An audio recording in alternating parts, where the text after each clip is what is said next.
We have a good news. Our portal for HELB first timers and subsequent application is now open, but before you apply for subsequent or even first time loan, you have to update your profile. So you'll have to click there where I have clicked. Then you will be redirected to this page where you will see personal info, residence, education. Make sure that all this data has been captured, as well as the photo. You will have to upload your passport in form of PNG or JPEG. Also, you have to scan your ID back and front and convert to be a PDF so that you can browse a document and upload. So you can see, for example, the passport. You will click on browse and you will see the images which are there. So you update. So for the document, when you click, you will be redirected to your files and you will select that particular document which contains the national ID back and front page which is required.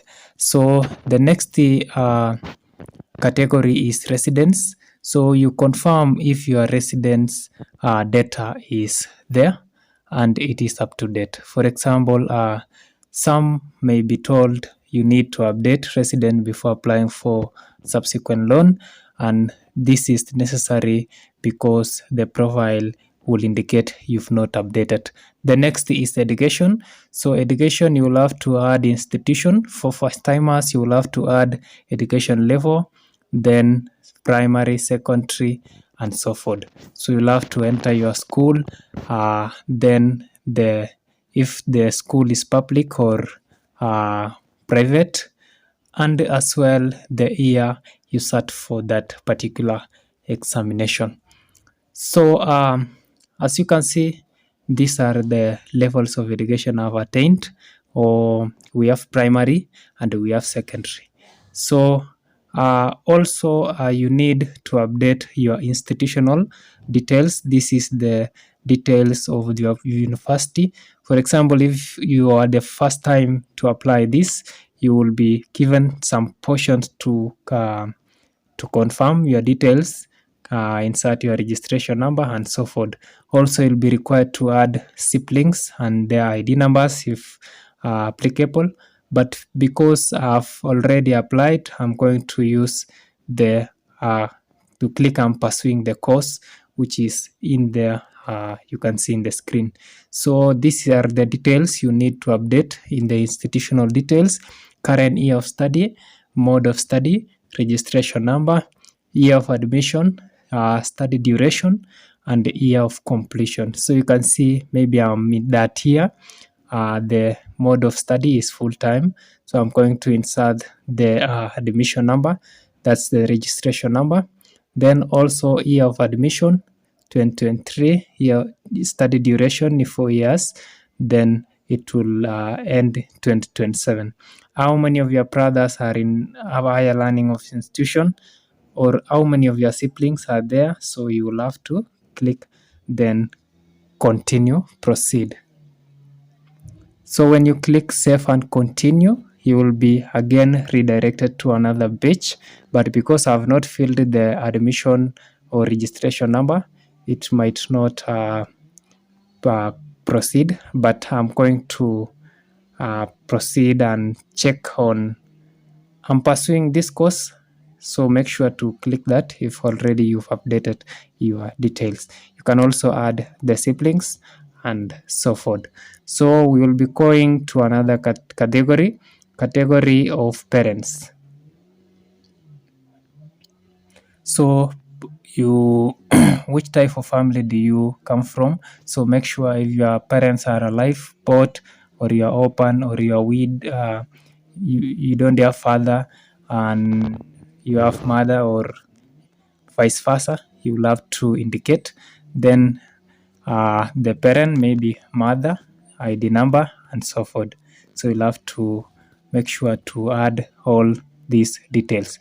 So the details which are required is type of ID card, national ID, that's Kenyan national ID, ID number, then first name, mobile number, mobile service provider.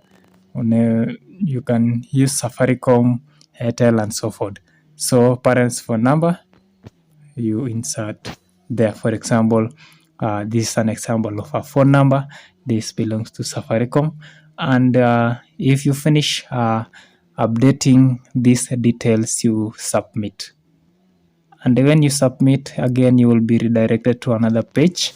That is the page of completing profile.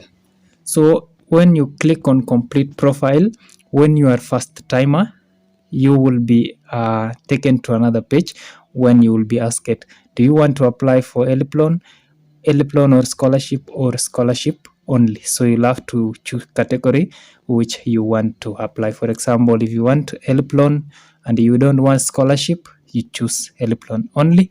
If you want scholarship and you don't want HELB loan, you choose scholarship only. And if you want both, you apply for HELB as well as a scholarship, and you will be taken to another page. So some people have been asking me, how can they update the passport? Maybe it is more than 1 MB. So this is a free online software where you can compress your photo. For example, photo from camera is usually more than 2 megapixels or 2 pixels. So you'll have to select the image, then you compress, then you upload. For example, you can see, let me try to upload this one. Then compress images. So I'm going to click compress images, and you can see uploading one file.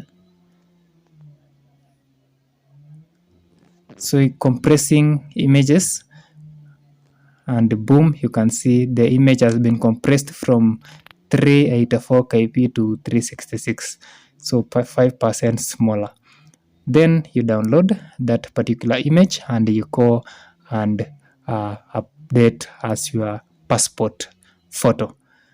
Another one is how you can update how you can reduce size of PDF. There is a site called I Love PDF I usually use. For example, if your PDF you use the clear scanner or cam scanner or so forth is more than 3 MB, you can be able to compress it here. I Love PDF. So under I Love PDF, you will see compress document or compress PDF. So you click on compress PDF, then you select the particular PDF you want. For example, let me choose this file. Let me choose, for example, that one. So I'm going to compress. Click on compress PDF. So uploading, you can see compressing the PDF, and you can see the PDF has been reduced. So you'll have to download the compressed PDF. So you can see it was 3.12 MBs, then it was reduced to 7.1 KB. So this size is fitable. You can upload and you will not have a problem in updating this one. So another important details you need to know, applying for HELB loan is usually first come, first serve. So the moment you apply it early, that is the moment you receive your funds earlier than others who applied late. So for example, you will have to make sure your institutional details are updated. Then you click on that. You can confirm if they are all right. Also, when these details are correct, you will need also to confirm your if you want to appeal for loan, you will have to click loan appeal, and you can see the product is not available right now. You can see HELB loan appeals not employed category. You will be given deadline after you've applied the subsequent or the first time. If you are not satisfied, you will have a room to appeal. So for my loans, this is where you will be able to see the disbursement report. For example, you've applied successfully, you will be coming here to my loans, then you select on that academic year you want to see. For example, if I click on this previous academic year, which is 2024-2025, you can see everything in detail. For example, SEM1 upkeep loan issue on the student mobile wallet. This is what comes to your account and it was paid on that date. You can see another one is tuition loan issue for the same, and you can see SEM1 and SEM2, they are there and the details are there. You can see the batch number as well is there. So after you've applied for your loan successfully, you will be coming here to confirm. Then you will see if you've been provided with a batch. The batch is the group that you will be paid together. You will have same batch number so that when they release the funds, you all receive your funds. If you want to print this disbursement report, you can print and maybe you can deliver it when necessary, because sometimes when you are applying maybe for uh, bursary or so forth, you will be required to provide proof of evidence of your help, and you will print that and deliver that. So you can see self-service, we have here loan repayment and other services which are important as far as HELB loan is concerned. I received many questions asking about funds appeal. If you want to appeal your loan, this is the tab for funds appeal, as I had told you earlier. So this is it for today. Make sure to like the video, share and subscribe.